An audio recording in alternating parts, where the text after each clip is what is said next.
Je suis très heureux de vous recevoir tous et je suis très heureux également de recevoir donc Monsieur le maire, Michael Delafosse, et président de Métropole, Marie Sfaye, adjointe au maire et adjointe à l'urbanisme durable, Michel Calvo, président d'ACM, et Anna Dedieu, qui représente le groupe Altemed. Je suis très heureux également de remercier Laurent Villaret, qui est de la Fédération des promoteurs immobiliers, Céline Torres du Pôle Habitat, également Alexandre Vacher d'Union Matériaux, Madame Estelle de Cambon, mais je ne l'ai pas vue, de la Chambre des notaires, qui est également partenaire, et également tous les autres partenaires du Salon de l'immobilier, presse, le Quorum, qui nous accueille dans ce lieu magnifique. Je remercie également l'ensemble de la profession immobilière qui est ici, que ce soit promoteurs, constructeurs de maisons individuelles, aménageurs, agences immobilières, parce qu'en ce moment le secteur de la location sur Montpellier, je crois, est un peu complet. Donc je remercie vraiment tout le monde. Je vais faire encore un petit mot, mais très court. Moi, Monsieur le maire, pour débuter cette conférence, je vais parler du Salon de l'immobilier. C'est la 37e édition. Et ça a été dur. Ça a été dur pour le sortir, mais on l'a fait. On l'a fait, et comme j'ai dit à vos services, on est encore là. Et dans d'autres villes, il n'y en a plus.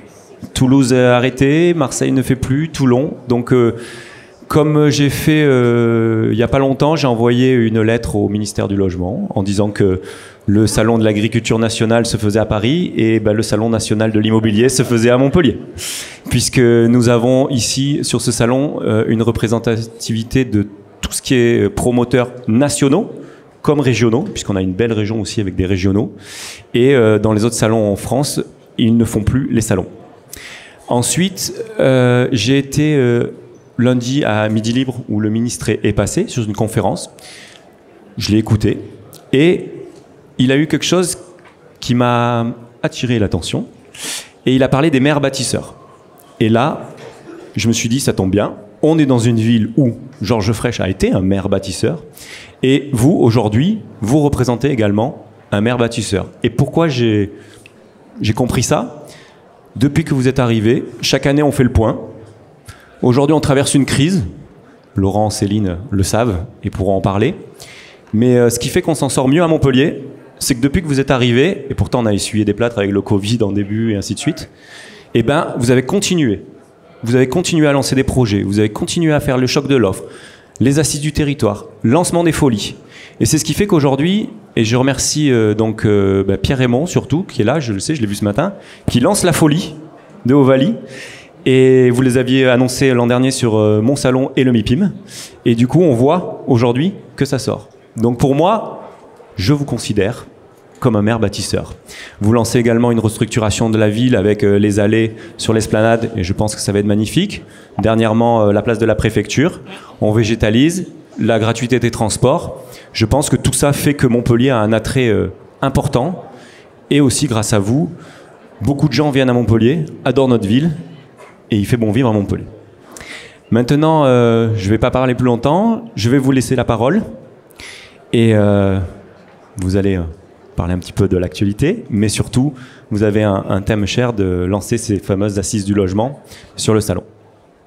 Merci beaucoup, cher Guillaume Michel. Merci à vous personnellement et à tous les partenaires du salon de l'immobilier qui sont là. Je vais avoir peut-être une mention un petit peu spéciale pour un jeune centenaire que je cherche. Oui, il s'est reconnu. Alexandre Vacher, partenaire historique, vous remercier, y compris de ce qu'on avait vécu ensemble il y a 2 ans, quand vous avez fait un chèque en soutien à l'Ukraine, et j'étais au MIPIM à Cannes avec le maire de Lviv, pour lequel nous allons engager, poursuivre et intensifier la coopération de soutien à l'Ukraine. Lviv, c'est la ville à l'arrière du front, c'est la ville qui soigne les blessés de guerre. Et donc évidemment Montpellier, avec son CHU, avec toute cette société civile qui se mobilise, nous allons l'aider pour développer les hôpitaux, les lieux d'accueil des anciens. C'est une coopération importante, mais j'ai cette image très forte qui n'a pas été que montrer le projet de ville, mais qui montre bien aussi une ville solidaire, une ville qui est consciente des enjeux. Je veux remercier aussi tous les acteurs de l'immobilier qui sont partenaires du salon, qui le rendent possible. Saluer évidemment les présidents et présidentes de fédérations qui sont là, chère Céline Torres, cher Laurent Villaret, pour le travail que vous faites, pour les alertes que vous lancez. Il faut les dire, les alertes, il faut qu'on les entende. Nous essayons de les entendre ici, c'est compliqué nationalement, je vais y venir. Je voudrais aussi dire qu'il y en a certains, on ne s'est pas quittés. Maryse Faye était ensemble à Cannes au MIPIM, et je vois beaucoup d'acteurs qui étaient présents dans ce autre salon international de l'immobilier des projets urbains, où Montpellier, avec un stand commun avec Toulouse, nos deux métropoles, eh bien, nous continuons à montrer les dynamiques de projets urbains. On y était à la fois au titre de la métropole et des équipes d'Altemed, l'opérateur intégré que nous avons voulu créer, cher Michel Calvo, ACM, l'aménageur CERM et la SA3M, et notre service public de l'énergie, Énergie du Sud, un opérateur intégré pour être plus efficace face aux défis que nous sommes amenés à rencontrer. Donc, très heureux d'être ici avec vous dans ce salon et me réjouir qu'il se tienne. C'est vrai que la situation est extrêmement difficile. Il ne faut pas se mentir. On l'a entendu beaucoup au MIPIM. Elle est difficile sur la production de logements. Elle est difficile pour les hommes et femmes qui vivent dans notre pays pour se loger. Les situations de personnes en grande vulnérabilité, les classes moyennes qui sont en situation de difficulté, le parcours résidentiel, et nous sentons bien que la machine est grippée. Elle est grippée partout en France, mais peut-être ici un peu moins qu'ailleurs quand même. Et vous avez eu des mots extrêmement appréciables et je veux vous en remercier. Ici, nous travaillons. C'est-à-dire qu'on ne dit pas c'est la crise. Moi, je dis souvent ça dans les temps publics et privés. Moi, depuis que je suis né, c'est la crise. Choc pétrolier, crise du chômage, crise. La crise, à force de la dire, on la fait vivre dans nos têtes et à la fin, on ne fait plus rien. Ici, après la crise du Covid, qu'est-ce que nous avons fait? Nous nous sommes retrouvés ici, dans la grande salle du Quorum. Et j'ai mis en œuvre, avec le dialogue que j'avais pu conduire comme candidat à l'époque aux élections municipales, l'équipe du groupe ABCD, qui fédère l'acte de bâtir. J'avais dit, voilà, si je suis élu, on donnera de la lisibilité sur la programmation de logement, sur des fonciers qui sont sécurisés, ceux qui accompagnent le projet de ville, sur le logement, sur l'immobilier tertiaire de bureaux, qui lui aussi est chahuté par le déploiement du télétravail, etc., etc. Je pourrais répondre à des questions. C'est ce que nous avons appelé le choc de l'offre. Ce choc de l'offre, il a été travaillé. Il connaît aux équipes d'Altemed un reporting récent. Ça a été notre première réponse. Et ça nous permet de voir quelques grues. Parce qu'il y a des villes où il n'y en a plus. Il n'y en a plus par doctrine, en disant il ne faut plus construire parce qu'il ne faut plus loger les gens. Et moi, quand vous êtes aujourd'hui des opérateurs de l'immobilier dans certaines villes, je suis un peu gêné parce que je croise des acteurs de l'immobilier qui disent « Ah, monsieur le maire, on voudrait s'installer à Montpellier. » Je dis « Ici, on a déjà un très bel écosystème, ne venez pas me le chahuter. » Donc, choc de l'offre. Et puis, quand est arrivée cette grande crise de l'énergie avec l'inflation, inflation qui a connu un niveau exceptionnel qu'on n'avait pas connu depuis les années 80, quasiment avoisinant les 2 chiffres sur un certain nombre de produits, mais 8%, 9% d'inflation, on a eu la modification de la stratégie de la Banque centrale européenne qui a augmenté fortement les taux d'intérêt où l'argent facile, ou plutôt le crédit facile, eh bien d'un seul coup, c'est raréfié. Effectivement, les taux d'intérêt sont à 4 et c'est pas sans conséquence à la fois sur la commande publique, puisque nous, en ce moment, on fait un tramway, etc. Ça pèse, mais ça pèse aussi sur les ménages et la stratégie de la BCE, c'est de juguler l'inflation en raréfiant le crédit. Et ça n'a pas grippé, mais ça a glacé les acteurs bancaires inquiets de la solvabilité des ménages. Donc ça nous a mis dans une situation de grande inquiétude collective.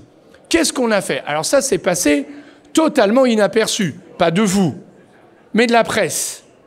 Conseil de métropole de juillet. Nous votons un plan de 100 millions en faveur du logement. Le bailleur social, c'est l'approche contracyclique, libère les crédits. On modifie les dispositifs d'aide à la pierre pour essayer de soutenir.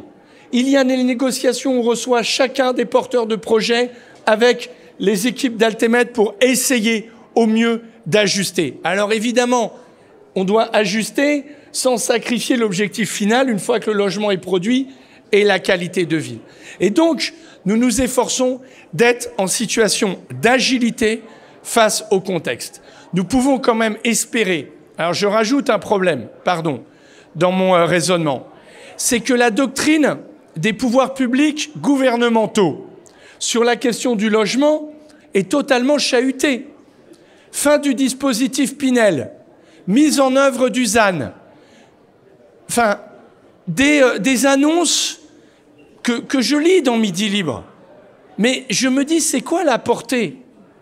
Enfin, je n'ai pas vu de signal pour remobiliser l'économie de l'immobilier. Et d'ailleurs, je veux ici partager votre inquiétude. C'est que, à la fin, supprimer le Pinel ou un dispositif de soutien à la production de logements, quelle est la conséquence? La machine se grippe et l'économie française va se gripper. Donc là, il ne faut pas juste une mesure. Enfin, j'ai vu qu'il paraît que c'était les permis de construire par voie électronique qui allaient régler les problèmes. Enfin, je n'ai pas très bien compris, en fait. Mais si demain, nous ne sortons pas les logements, on va avoir tension sur les prix. Les finances locales, les fameux DMTO, comme il y a la Chambre des notaires, ils voient très bien à quoi je fais allusion, vont être fragilisés. Donc les départements vont venir dire à l'État, au secours, aidez-moi. Et le président Sauvadet, c'est pas de ma sensibilité politique, François Sauvadet, président du conseil départemental des Côtes-d'Or, mais là, il va tirer la sonnette d'alarme parce que les départements vont être en grande difficulté financière. Et puis, comme l'activité va se contracter, je sais que dans beaucoup d'acteurs de la promotion, de l'acte de bâtir, ben ça y est, les plans sociaux arrivent. Enfin, c'est le président de l'UNEDIC qui va être inquiet parce que là, on va avoir un coût du chômage. Donc, il y a un sujet de raisonnement au niveau national qui nous interroge. Alors, monsieur le ministre du Logement vient à Montpellier, il parle à midi, je veux le dire, il est le bienvenu pour venir voir une opération de réinvestissement urbain à la Restanque, pour voir vos projets que nous menons sur la cité créative. Et moi, j'ai des propositions aussi à lui faire pour voir comment l'état des fonciers publics peuvent être libérés ou comment les projets de réinvestissement urbain qui aujourd'hui, à l'heure du ZAN, doivent être déployés, eh bien, doivent être accélérés en termes de procédure parce qu'ils sont extrêmement complexes. Et j'ai envie de lui faire quelques suggestions sur peut-être ce qu'on pourrait faire pour avoir une politique ambitieuse du logement au niveau national. Je veux le dire ici avec beaucoup de force. Je m'adresse aux acteurs du territoire. Mais plus globalement, il faut moi, je m'occupe du territoire avec Maryse et Michel et vous tous. Mais quand même, on ne pourra pas en rester là. Parce que vous avez dit quelque chose, monsieur Michel, je voudrais réagir. Nous, on se bat pour l'attractivité du territoire. Nous, on se bat pour le développement du territoire. Et moi, je suis pour que les entreprises du territoire se développent. Nous avons ici un formidable écosystème des énergies renouvelables. Hier, au MIPIM, pour ceux qui étaient à la conférence, voilà, j'aperçois, c'était bluffant. Il double le nombre d'employés tous les 3 ans. Il y a une boîte, elle avait son siège pas loin d'ici, et elle me dit, monsieur le maire, il faut trouver un nouveau siège. Je dis, mais pourquoi? Oui, parce qu'on double le nombre de collaborateurs. Donc c'est surtout la dynamique du territoire qui nécessite la construction de logements. Quand France Télévisions, dans le domaine des industries culturelles et créatives, va créer 1000 emplois à l'horizon 2025 avec le projet France 2030, ces gens-là, il y en a qui viennent du territoire, on va les former, mais il y a aussi des compétences qui viennent d'ailleurs. Donc l'enjeu du logement, il est essentiel. Je ne voudrais pas laisser prospérer l'idée qu'au fond, tout le monde vient parce qu'il y a du soleil, une politique culturelle, sportive et une qualité de vie formidable. Non, on a besoin de logements parce qu'aujourd'hui, les facteurs endogènes de développement économique du territoire sont liés aux ICC, aux ENR, au numérique, avec la formidable French Tech. Sinon, Odin est dans la salle, je veux le saluer. Avec la dynamique de Med-Vallée, c'est pas le président d'El Jari qui nous fait l'amitié d'être là, qui va me démentir. Aujourd'hui, il faut loger parce que nos entreprises se développent. Il faut plus loger parce on se bat pour aller faire des grandes campagnes dans le métro pour faire venir des gens, comme c'était le cas dans les années 80, mais parce que l'économie montpelliéraine connaît une dynamique qui a besoin qu'on accompagne ces nouveaux emplois qui se créent. Alors, nous, qu'est-ce que nous devons dire aujourd'hui? D'abord, il ne faut pas qu'on cède, je veux le dire, je sais que c'est dur ça quand je le dis, tout le monde dit à nous annoncer des trucs pas simples. Il ne faut pas qu'on cède. Il ne faut pas qu'on cède sur les enjeux écologiques, d'architecture, de qualité d'espace public et des logements. Pourquoi? Parce que c'est aussi ce qui fait la vitalité de Montpellier.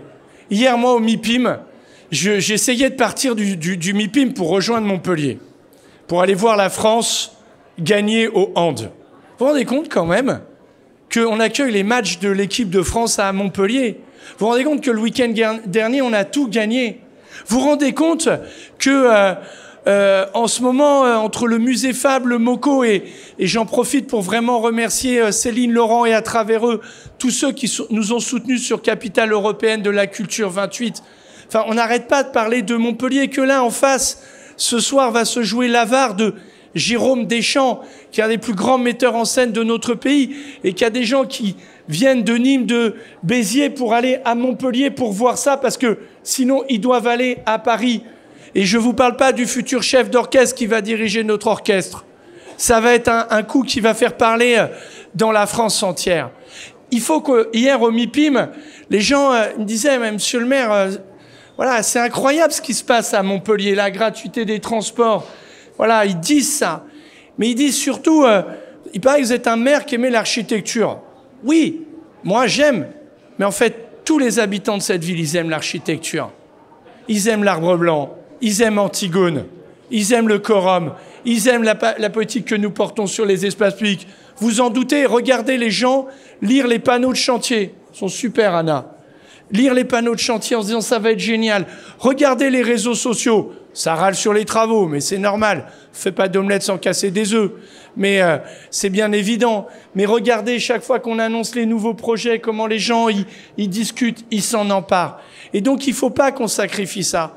Hier, avec les équipes du Crédit Agricole, je veux les saluer, on a présenté la folie, le sillon. Hein?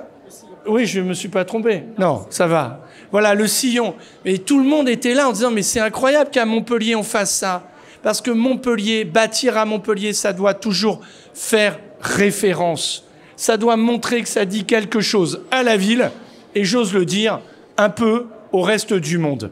Et donc, il faut qu'on continue à travailler là-dessus. C'est d'ailleurs l'esprit, mais on s'en reparlera, parce que Maryse, il faut qu'on fasse une grosse séquence. Ce travail sur le pacte, comment on construit ensemble face aux défis de l'eau, face aux défis de l'accroche à l'espace public, sur les matériaux biosourciers, parce que j'apprends qu'on réouvre des carrières autour de Montpellier. D'ailleurs, vous êtes très mobilisés, à la fois la FFB et la FPI, pour nous accompagner là-dessus, pour être sur des cercles vertueux de matériaux. Donc il faut qu'on tienne là-dessus. Donc on continue à porter l'exigence qui, je crois, dit une sorte de Made in Montpellier qui doit devenir un Made in Montpellier ou un Montpellier Power. Voilà, au sens on est fort. Alors ce que nous on veut faire, je veux vous le dire dans ce salon, et j'en réserve la primeur, puisqu'il n'y a plus de salon ailleurs, et que nous on en a un, et ben nous ici, on va parler de nous, on va continuer à travailler sur les problèmes pour les surmonter. Mais ce que on souhaite mener, c'est Anna de Dieu, que je veux remercier, qui travaille avec Cédric Graille, qui va piloter ça pour nous, c'est d'être au rendez-vous du débat et de porter les combats. Être au rendez-vous du débat, tout simplement pour lancer, alors je sais que je dois pas dire assise, je dois dire atelier, mais voilà. On va lancer des ateliers sur la problématique du logement, où on va prendre toutes les questions qui fâchent, ou plutôt tous les défis qu'il nous faut relever. On va les traiter. Moi, vous savez, on parle, donc on agit.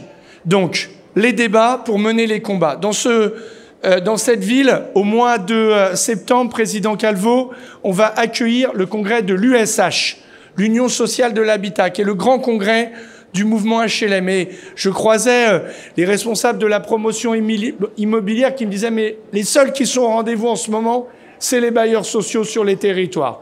Eh bien, congrès de l'USH, on accueille le ministre du Logement, peut-être le Premier ministre, peut-être le Président qui dira « je viens au congrès de l'USH pour dire combien l'acte de bâtir pour loger les gens est indispensable. » Et donc, dans cette perspective-là, il faut qu'on ait une sorte de livre blanc, en tout cas de proposition. Il paraît qu'il va y avoir un projet de loi logement, pas inscrit encore au Conseil des ministres, et encore moins dans l'agenda parlementaire. Et donc, si il y a un projet de loi logement, je crois que les acteurs montpelliérains, les experts qu'on pourra solliciter d'ailleurs, peuvent nourrir la réflexion du législateur.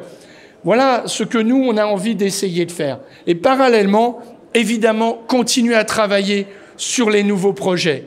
J'aurai l'occasion d'ici quelques semaines avec le maire, mes amis Jean-Pierre Ricot et Cyril Meunier, formidable, de vous montrer comment on va redynamiser Aude à la mer avec un nouvel urbaniste coordonnateur, parce que c'est les gisements fonciers de demain.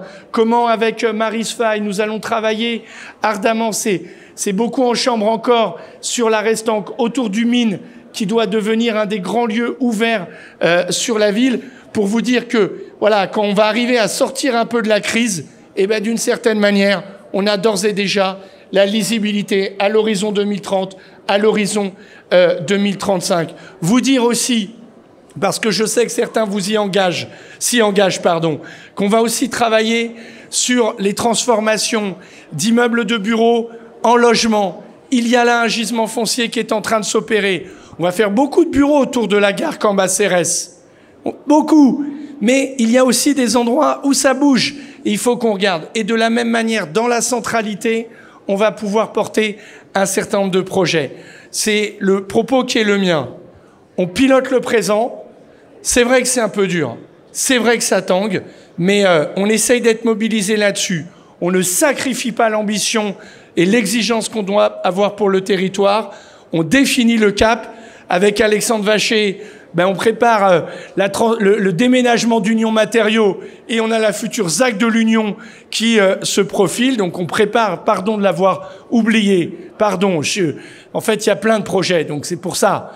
Et parallèlement, on rentre de plein pied dans le débat démocratique. Et je le dis, je veux vraiment le dire avec force, la question du logement, certains emploient le terme de bombe sociale. Moi, je crois que c'est une bombe à fragmentation, si nous ne la traitons pas. Il paraît que mes amis, c'était des gens de gauche, au Portugal, ils ont perdu les élections sur la question du logement. Il paraît qu'en Hollande, non, c'est sûr, l'extrême droite est arrivée en tête parce que la question du logement n'était plus traitée politiquement. Moi, j'entends la remettre avec vous au centre du débat démocratique. On ne va pas être d'accord sur tout les uns les autres. Mais il faut que dans l'agenda de la discussion, pour la pérennité de l'emploi, pour la durabilité de nos villes, pour la capacité à loger les classes moyennes et les classes populaires qui nous attendent, il faut que nous soyons capables de formuler des propositions et, je l'espère, être entendus. La seule réponse ne peut pas être l'offre, l'offre, l'offre. Si on dit ça, on fait du slogan. Ça s'appelle la tautologie. On répète les mots. Non. Il faut nous dire très précisément, pour ce pays, comment nous répondons aux 37 000 personnes qui sont en attente d'un logement social. 75% des habitants de Montpellier, c'est les professeurs des écoles, c'est les travailleurs et les travailleuses dans les caisses de supermarchés, c'est ces femmes seules avec enfants qui sont en situation de très grande vulnérabilité, mais c'est aussi les territoires qui ont besoin de donner du logement parce que nous créons de l'emploi. Voilà les défis qui sont les nôtres et ceux que nous voulons ouvrir avec les ateliers du logement. Je terminerai juste pour vous dire que moi j'ai hâte d'aller voir le salon parce qu'il y a des projets qui se font, qui sont à l'œuvre et qui racontent aussi une grande ambition pour notre ville et pour la métropole qui est soutenue par les maires, et saluer l'ensemble des promoteurs immobiliers qui, dans le dialogue avec les élus à l'urbanisme, et en particulier Maryse Faye, ont essayé de travailler pour faire les projets les plus justes, les plus pertinents, les plus élégants, qui permettent de donner force et vitalité et rayonnement à notre ville Montpellier.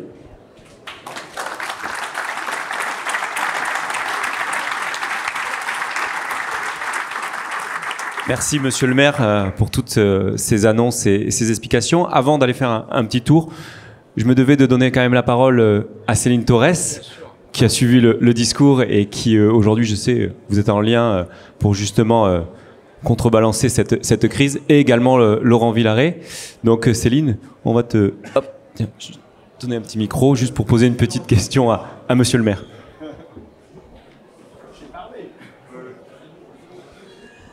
Rebonjour. Alors, déjà, je vous remercie pour l'énergie que vous y mettez, le volontarisme qui est le vôtre de réagir un petit peu à cette grave crise du logement. Vous avez terminé par des chiffres, je vais en rajouter juste une ligne qui va vous toucher. Aujourd'hui en France, c'est 12% d'étudiants qui renoncent à faire leurs études faute de logement. Donc Montpellier étant une ville jeune et une ville d'étudiants, on a besoin de vous là-dessus. On a besoin de vous rapidement, monsieur le maire, parce que ce qui se passe, je sais que tout, j'entends votre volonté, mais à un moment, il y a une prise de conscience qu'il faut avoir. Vous m'avez traité il y a quelques années de pleureuse. Là, pour le coup, on y est. On est en train de voir le décès de nombreux acteurs, promoteurs et constructeurs, et c'est grave.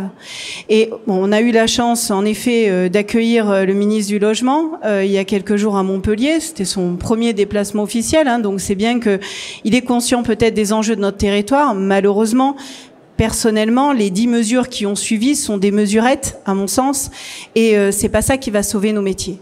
Donc, vous avez parlé d'écologie, de réemploi, etc. Malheureusement, il faut pas qu'on alourdisse le bilan de nos opérations. Bien sûr, j'entends, et on est tous derrière vous quand vous dites qu'il faut que Montpellier soit exemplaire en matière d'architecture, et bien sûr, c'est ce qui donne envie. Mais peut-être qu'il va falloir essayer de modérer ça un temps, même si je sais que vous êtes un homme de conviction et que vous lâchez difficilement vos idées. Moi, je suis une présidente de syndicats avec des adhérents qui sont en train de mourir, et on n'est pas à 6 mois près, on est à quelques semaines près, et on a besoin de réagir rapidement. Alors je salue l'initiative que vous avez prise avec Altemed et notamment Cédric Graille et Anna de Dieu de lancer ces assises du logement. Non, c'est pas assises, je suis comme monsieur le maire, j'ai du mal. Atelier du logement, on va y arriver. Voilà. Donc ces ateliers du logement, sauf que les jours sont comptés. Et c'est vrai qu'on a besoin d'un rendez-vous rapidement avec vous pour qu'on vous expose techniquement ce qui nous pose le plus de problèmes et qui empêche aujourd'hui les opérateurs de travailler. L'envie, elle y est, mais là vraiment on est face à des murs, et donc il faut vraiment mettre le doigt sur les opérations. On n'a plus le temps, c'est pas dédaigneux ou loin de là, hein, n'y voyez pas une critique, mais on n'a plus le temps de se retrouver autour de réunions pour réfléchir à l'acte de bâtir de demain. On a besoin de bâtir aujourd'hui.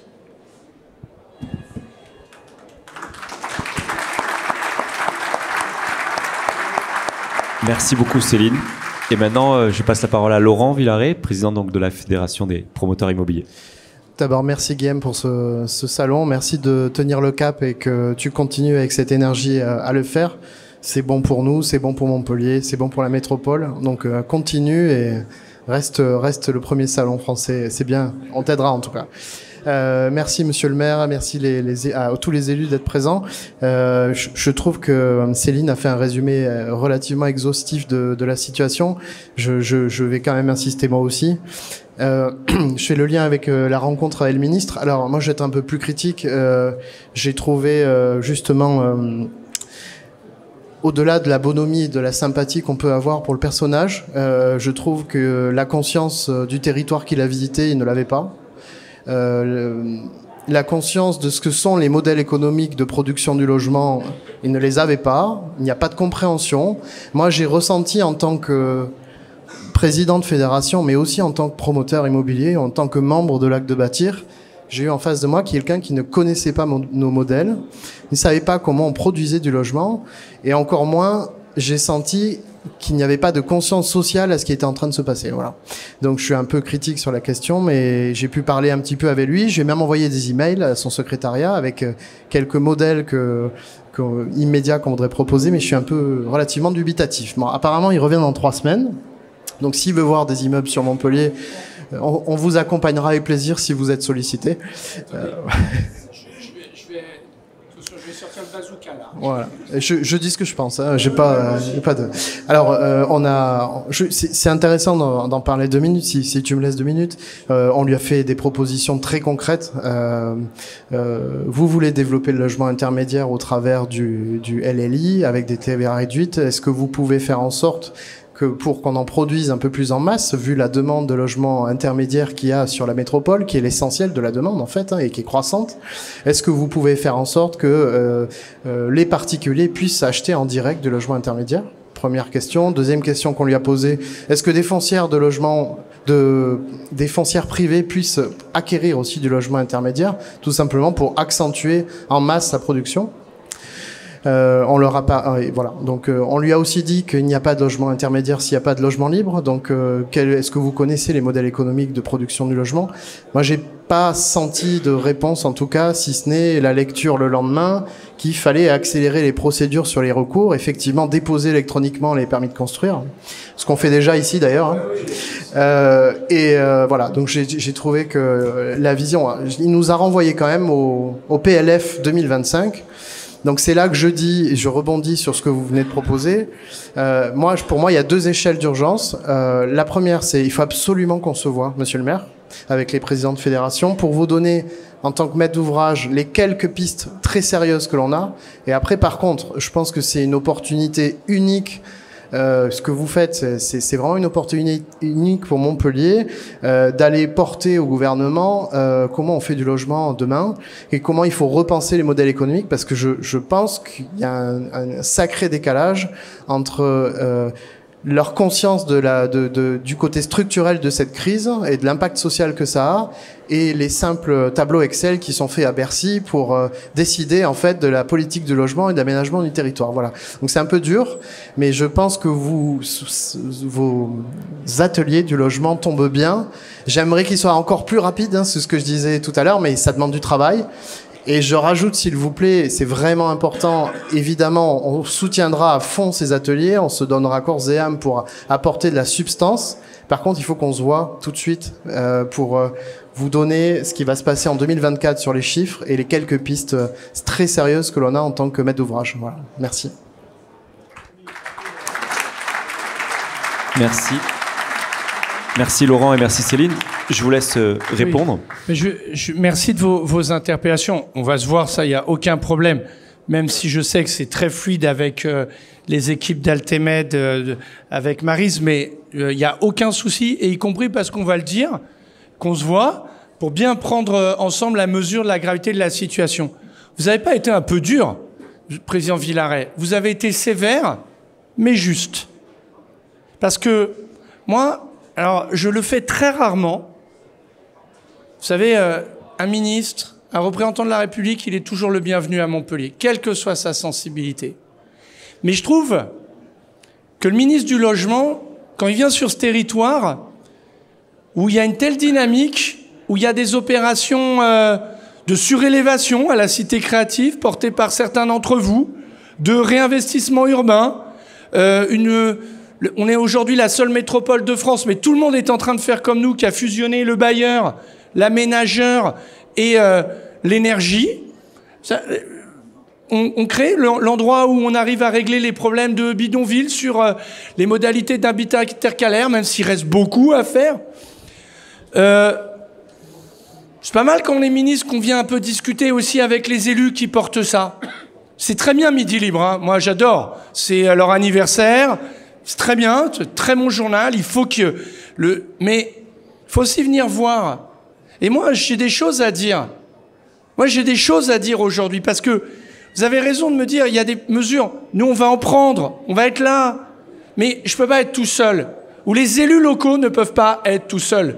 Parce que vous savez bien qu'il y a des dispositions qui relèvent du législateur ou de la loi de finances. Parce que quand on supprime les dispositifs d'aide, c'est deux conceptions. Moi, je crois que le logement relève, vous l'avez très bien dit, d'une économie qui est régulée. Parce qu'on considère que le logement, c'est un droit pour tout à chacun. Soit il y a un modèle très libéral vers lequel on voit, c'est-à-dire on s'occupe plus de tout et on laisse les acteurs faire, et donc certains s'effondrer. Alors, vous voyez, aujourd'hui par exemple, sur le LLI, mais là le gouvernement il peut prendre des décisions très rapides et pas faire des choses qui font mal en disant on va supprimer la loi SRU. Attendez, ça me permet de le dire. La loi SRU, c'est un peu comme la loi de 1881 sur la liberté de la presse, de 1901 sur la liberté associative, de 1905 de séparation des églises et de l'État sur la laïcité, de 1945 sur la sécurité sociale.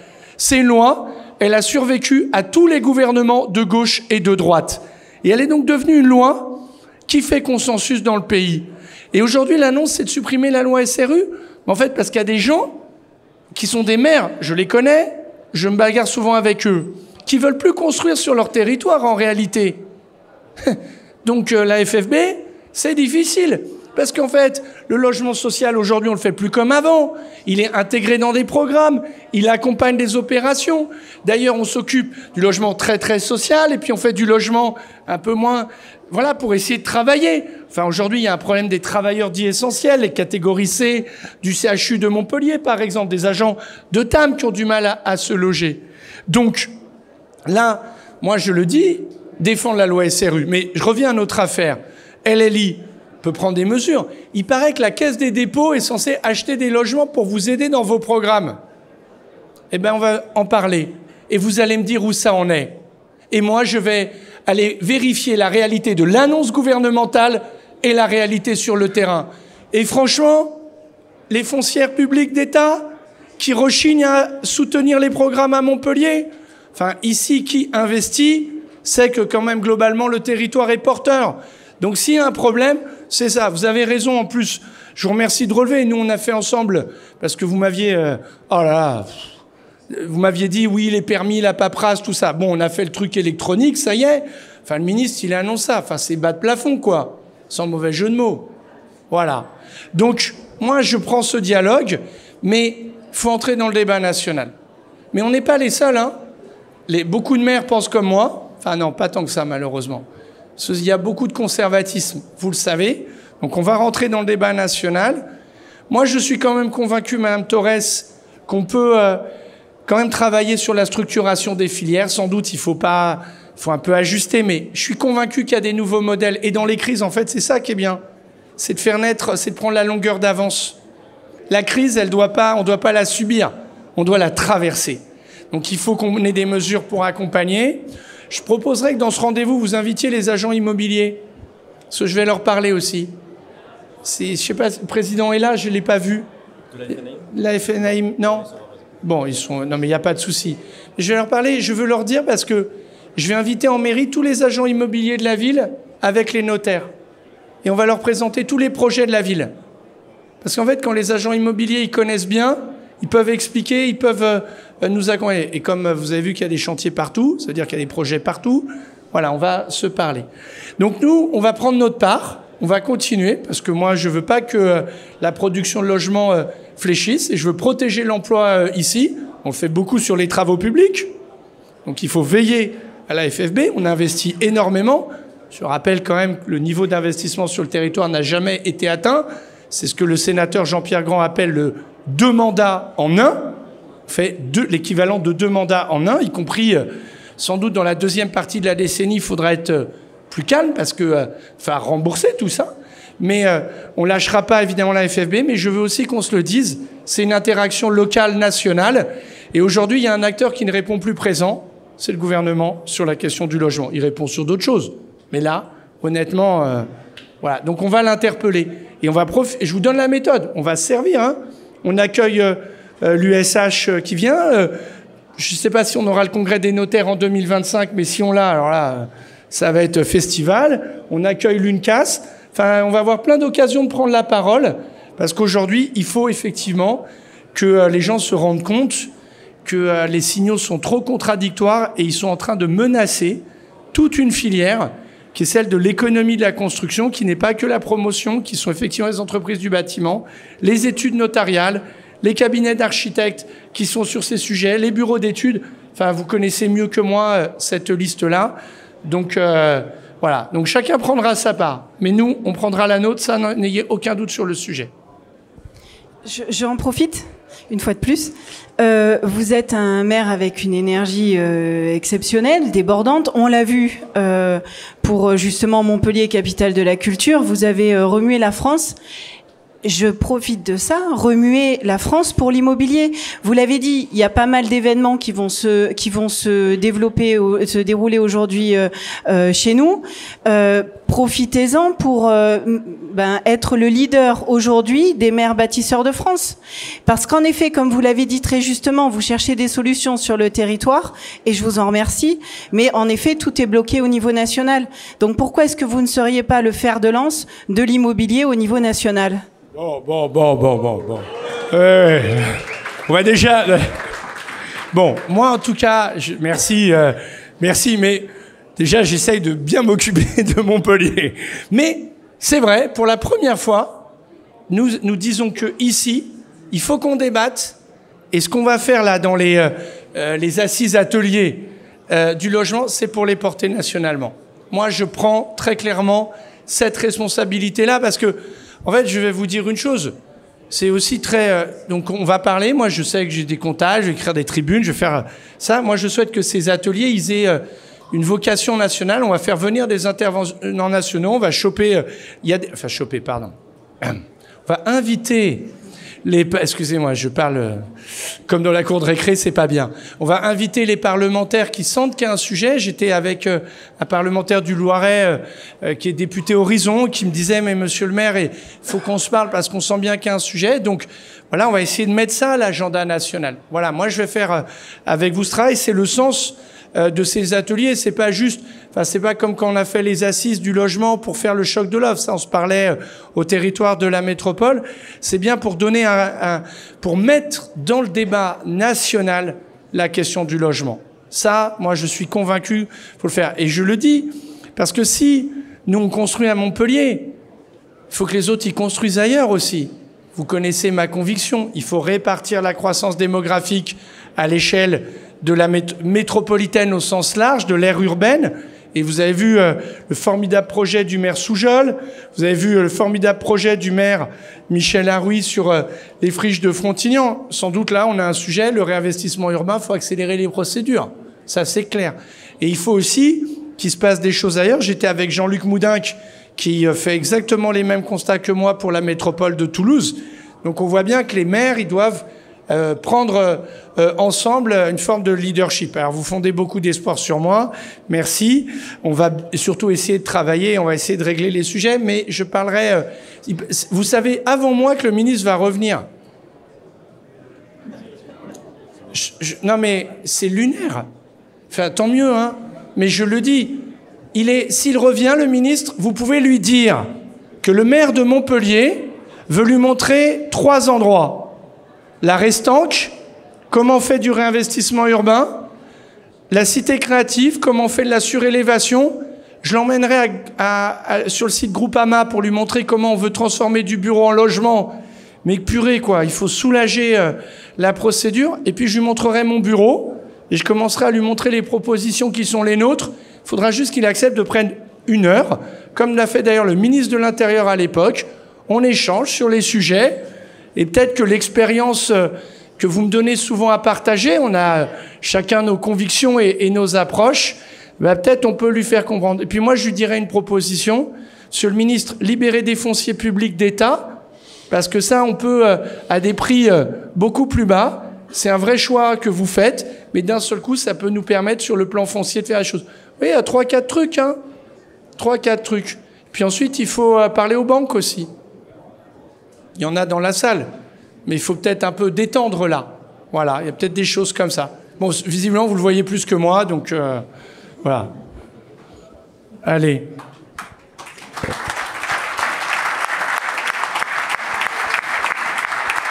Merci. Merci Céline, merci Laurent. On va devoir inaugurer le salon et faire les visites. Je pense que vous appréciez cette visite à chaque fois et justement les personnes vont vous poser des questions au détour des allées. Je vais vous inviter à descendre au niveau 2.